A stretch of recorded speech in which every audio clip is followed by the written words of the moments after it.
Halo semuanya, jumpa lagi dengan saya, Anto Ramana di Excel Live Channel. Di kesempatan kali ini kita akan review lagi salah satu invoice versi terbaru dari Excel Live. Namanya adalah invoice versi 7A. Oke, seperti aplikasi yang sudah saya kembangkan sebelumnya, di aplikasi ini ada beberapa menu yang ada di bagian atas, ada di bagian ribbon nih teman-teman ya. Di bagian kiri ada admin panel, kita coba lihat dulu di bagian admin panel. Di bawahnya ada manage, ada background, ada shortcut, ada time setting. Kemudian di sini ada data customer, kemudian ada data barang, entry invoice, bayar tagihan, cetak ulang, kemudian ada menu laporan, di bawahnya ada invoice, ada stok barang, kemudian ada hapus data, simpan data. Nah, langsung aja kita akan coba lihat beberapa perubahan yang ada di versi 7a ini. Langsung di bagian kiri ada di admin panel, kita coba di bagian manage. Oke, di bagian manage, di bagian pertama ada nama perusahaan, ini sama seperti versi saya sebelumnya.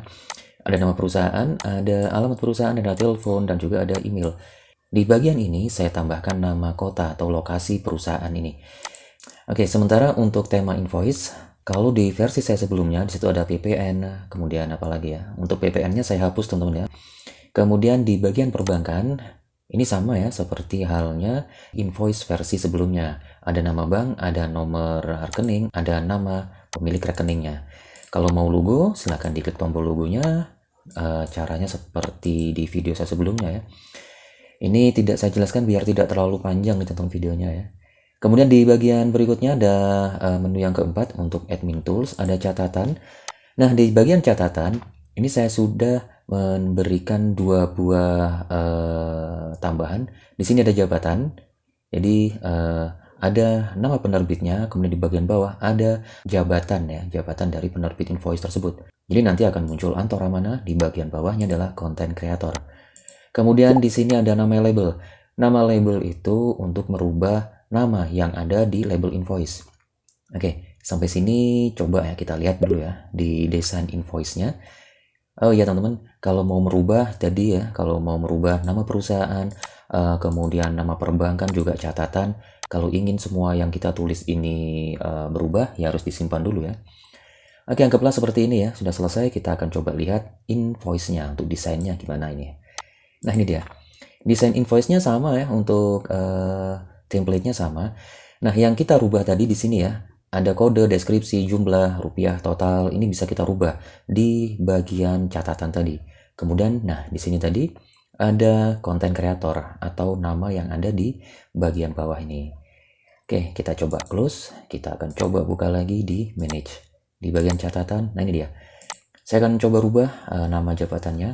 Di sini juga akan saya rubah biar ada bedanya aja. Oke, seperti ini aja. Saya coba simpan.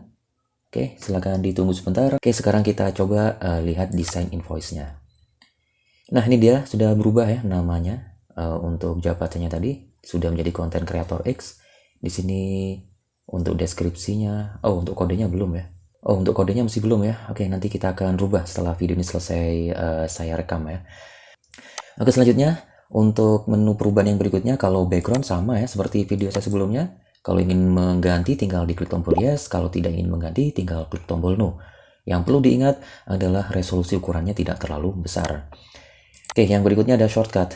Shortcut ini nanti kita akan membuat shortcut file invoice ini di desktop. Oke, ini sementara saya kecilkan dulu layarnya, layar untuk aplikasi invoice-nya.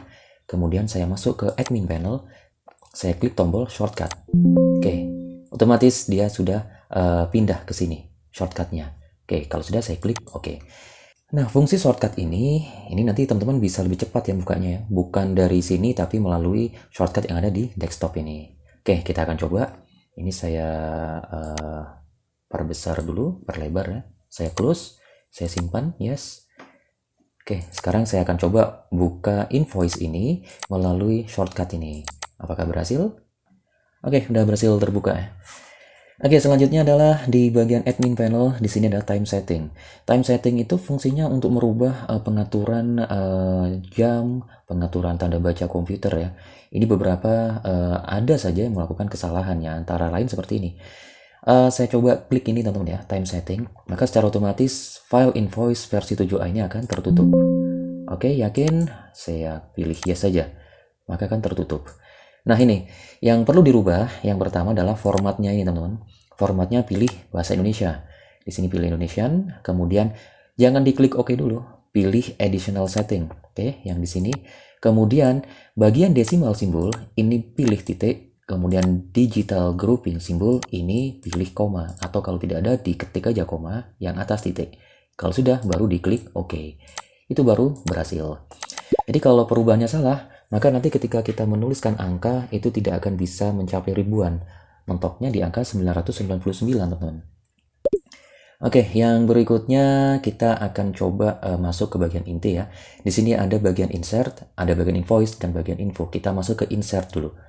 Di bagian insert ada dua buah menu, ada data customer dan juga ada data barang. Karena nanti ini ada hubungannya dengan stok barang yang ada di gudang atau di perusahaan, maka teman-teman harus memasukkan salah satunya ini. Data barang yang paling utama ya. Kalau data customer boleh diisi, boleh tidak. Oke, saya akan coba isi aja data customer. Saya pilih menu data customer. Ini masih kosong. Kalau mau pilih tinggal klik new aja. Saya pilih nama 1. Ini untuk mempermudah saya aja teman-teman ya. Ini alamatnya, nomor teleponnya seperti ini, emailnya seperti ini, @email.com. Oke. Kalau yakin, tinggal klik tombol save. Yakin, kalau tidak yakin ya no ya. Yes. Oke, data berhasil ditambahkan. Nah, ini namanya. Kalau ingin nambah lain, coba klik new lagi. Ini nama kedua. Oke, ini alamatnya. Nomor teleponnya seperti ini. Emailnya seperti ini aja, biar ada bedanya. Kalau sudah, kita klik tombol save. Yes. Oke, data berhasil ditambahkan. Oke, kita sudah berhasil membuat dua nama teman-teman ya. Ada nama 1, nama 2. Kalau saya ingin merubahnya atau mengeditnya, tinggal teman-teman pilih salah satu aja, misalnya nama 1. Oke, akan muncul di sini ya. Di sini ada tombol edit. Nah, ini dia. Baru saya bisa rubah. Misalnya seperti ini, nama 1 seperti ini. Oke, ini alamat nama 1 misalnya. Oke, seperti ini. Kalau sudah, klik tombol simpan. Yes. Oke, maka berhasil dirubah. Sama halnya dengan tombol delete teman-teman ya. Kalau mau menghapus, ini saya coba buat asal aja 1 seperti ini. Oke, kalau sudah saya simpan. Yes. Ini biar tahu bedanya aja teman-teman ya. Ini misalnya yang ketiga ini saya hapus, maka saya harus pilih dulu teman-teman. Tombol delete atau edit ini aktif ketika nama-nama ini saya pilih. Coba saya close dulu ya. Saya kembali ke data customer. Nah, ini belum aktif ini. Maka saya harus pilih dulu namanya, baru kemudian saya edit atau saya delete. Untuk kasus ini, saya pilih tombol delete. Yes. Oke, udah berhasil. Kita berhasil membuat dua buah nama. Kemudian kita akan membuat data stok barang. Di sini namanya data barang. Oke, data barangnya juga masih kosong. Kalau mau membuat invoice, ini wajib harus memiliki kode dan nama barangnya, termasuk harga satuan dan juga stoknya. Karena nanti ini hubungannya dengan stok barang yang ada di gudang. Oke, kita akan klik tombol new. Kode barangnya ini saya buat biar mudah aja mengingatnya. Ini barang pertama. Harga satuannya seperti ini, 100.000 misalnya. Stoknya mungkin 100. Kalau sudah saya save. Oke, udah berhasil ditambahkan kode barangnya, ini nambah barangnya, harga satuan dan juga stoknya. Saya kalau mau buat lagi, saya klik tombol new. Oke, saya akan coba kode barang yang sama, AA. Apakah bisa ini? Ini barang kedua, harganya seperti ini, stoknya seperti ini. Saya simpan. Nah, ini dia informasinya. Kode barang ini sudah tersimpan atas nama, kode barang, nama item, harga jual seperti ini. Jadi ini tidak bisa ya, kode barang sifatnya harus unik. Saya rubah aja seperti ini. Oke, saya simpan, save. Oke, kemudian yang ketiga, saya akan buat kode barang seperti ini. Ini ketiga. Oke, seperti ini aja. Harga satuannya seperti ini, stoknya 50. Kalau yakin, save, yes. Oke. Kalau mau mengedit atau menghapus, sama seperti halnya perlakuannya di menu data customer tadi teman-teman ya. Tinggal diklik dulu, baru diedit atau di delete. Seperti ini. Kalau tidak yakin ya no ya. Kemudian apa lagi ya? Oke, kalau kita edit, kita edit. Misalnya ini yang ketiga. Untuk kode barang tidak bisa diedit, deskripsi barang juga tidak bisa diedit. Yang bisa diedit hanya harga satuan dan juga stok. Sebenarnya kalau mengedit stok sangat riskan teman-teman ya. Oke, kita akan coba di sini rubah harganya menjadi 55. Stoknya saya rubah menjadi 40 aja. Kalau sudah, save. Apakah di sini akan berubah? Coba kita lihat. Yes. Oke, udah berhasil. Oke teman-teman, itu tadi adalah cara membuat data customer dan juga data barang atau input stok barang. Sekarang kita masuk ke bagian invoice-nya atau bagian menginput data invoice. Oke, yang pertama kita akan mengentry data invoice. Nah ini dia. Yang pertama, saya sebelum mengeklik tombol-tombol ini, yang pertama harus saya lakukan adalah ini dia. Saya menentukan dulu jenis customer-nya. Apakah dia member atau dia umum. Kalau member, maka saya harus ambil datanya dari data customer ini. Kalau umum, saya menuliskan bebas. Oke, kita coba yang member. Oke, kalau saya klik tombol member atau saya klik nama member ini, maka secara otomatis muncul jendela ini. Jendela ini yang mana tadi kita klik atau saya masukkan melalui data customer. Oke, caranya saya pilih namanya, saya insert, atau saya klik 2 kali. Sama aja. Data, nama, alamat, telepon, dan email itu sesuai dengan data nama customer ini.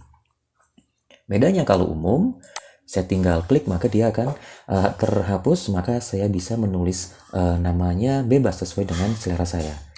Ini tes nama misalnya, alamatnya, nomor teleponnya, emailnya. Oke, seperti ini. Oke, kita coba yang ini ya, yang umum ya. Kemudian durasinya 1 hari, tanggal jatuh temponya 30 Agustus, karena sekarang hari Senin saya rekaman ini. Kalau yakin, saya klik tombol next. Yes. Nah, selanjutnya adalah di sini nama kodenya. Kode ini, nah ini tadi berhasil ya. Nama kode, kemudian deskripsi, jumlah, dan nominal atau rupiahnya ini. Labelnya ini berhasil saya rubah atau bisa saya rubah melalui menu admin panel. Oke, sekarang saya akan pilih kodenya dengan cara saya menekan tombol ini, tombol titik-titik ini, atau saya ketik langsung aja kodenya. Di sini nanti deskripsi dan juga nominal rupiahnya atau nominal harga jualnya akan muncul. Coba saya ketik kodenya A dan B seperti ini. Nah, berarti dia tidak ada teman-teman ya. Kalau saya paksa seperti ini, kemudian saya tekan seperti ini, saya masukkan, ya dia tidak bisa. Di sini tidak bisa saya ketik, tidak bisa. Jumlah pun tidak bisa, rupiah pun tidak bisa. Itu artinya kode ini mengunci deskripsi, jumlah, dan juga harga jualnya. Ini terjadi karena kodenya salah. Coba saya ketik A dan A. Nah, ini baru berhasil. Ini menandakan kode ini ada di dalam data aplikasinya. Ini barang pertama, jumlah, harga, atau harga jual seperti ini. Stok yang tersedia 100. Oke, kalau sudah, saya akan masukkan jumlah yang dijual atau yang dimasukkan ke dalam invoice. Misalnya 12. Kalau sudah, saya tekan enter, enter lagi, maka akan tersimpan di sini. Oke, sekarang akan saya coba lagi masukkan, bukan dengan mengetik, tapi saya memasukkan dengan menekan tombol ini. Nah ini, saya klik aja. Ini barang pertama, sama dengan ini teman-teman ya. Kemudian saya coba masukkan lagi, seperti ini. Saya tekan enter lagi, atau saya tekan tombol plus ini sama aja. Nah, ini artinya tidak bisa teman-teman ya, data sudah Anda entry, artinya data dengan kode yang sama tidak bisa di-input kembali.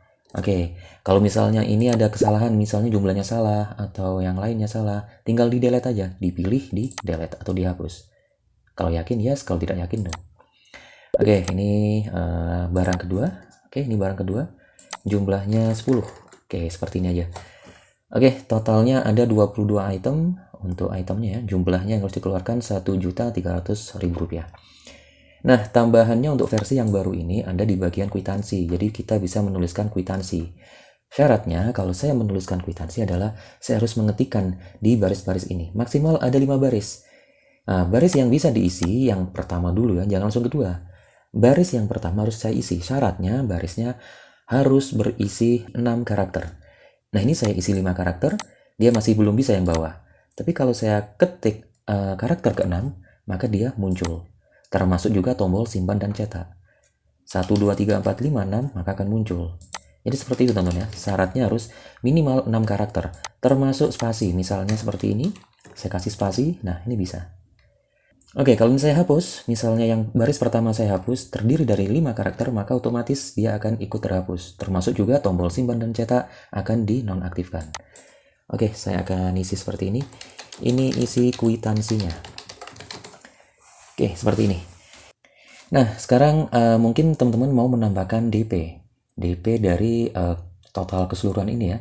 1.300.000. Mungkin DP-nya adalah 300.000. Boleh ya, kita isi DP-nya 300.000. Kalau sudah saya simpan dan cetak. Yakin menyimpan? Yes. Oke, ini dia. Kita akan mencetak, pilihannya ini.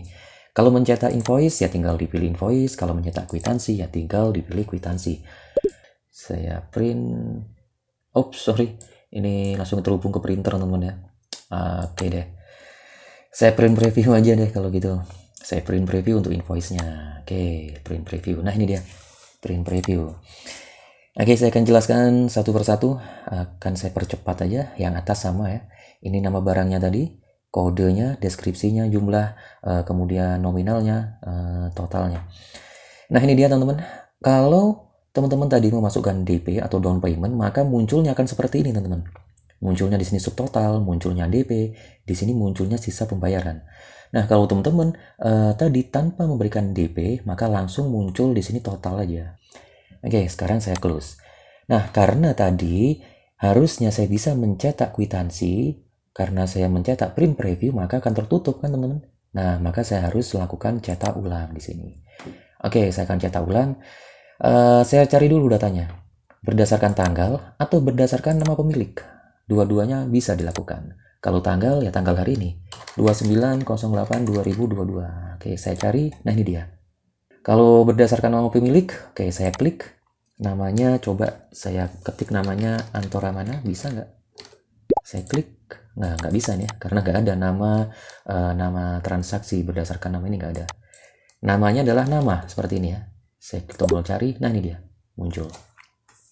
Oke, kalau sudah saya pilih dulu namanya, baru di sini aktif.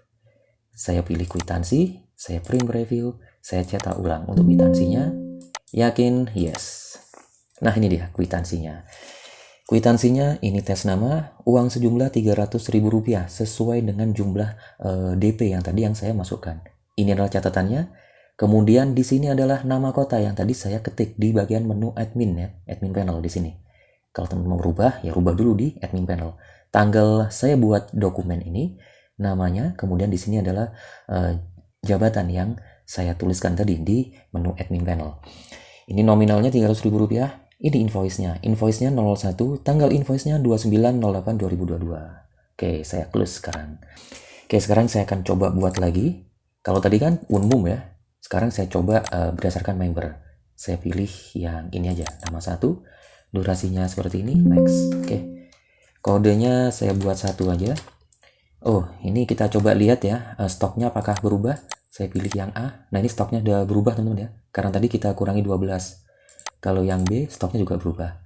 Sekarang yang C, saya jual sebanyak 15 item. Oke, kalau sudah seperti ini. Oke, kwitansinya tidak usah kwitansi. Nanti kita lihat bedanya. Tanpa DP. Jadi cuman invoice saja. Kalau sudah, saya simpan dan cetak. Oke, yakin? Yes. Nah, ini bedanya kalau tanpa kwitansi, maka di sini kwitansinya akan hilang, akan dinonaktifkan ya. Karena tadi tidak saya tuliskan sama sekali nama kwitansinya. Jadi itu alasannya kenapa di sini nonaktif ya. Oke, kita akan cetak. Kemudian saya pilih tombol print preview. Oke, kalau sudah saya klik tombol print. Nah, ini bedanya teman-teman kalau tanpa ada DP. Jadi langsung muncul total keseluruhan ya. Tanpa ada DP, tanpa ada sisa pembayaran. Bedanya itu. Oke, kita close. Sekarang kita akan coba cetak ulang. Saya pilih nama pemilik aja. Saya ketik nama pemiliknya tadi kan nama ya. Oke, saya klik tombol cari. Nah, dua-duanya muncul.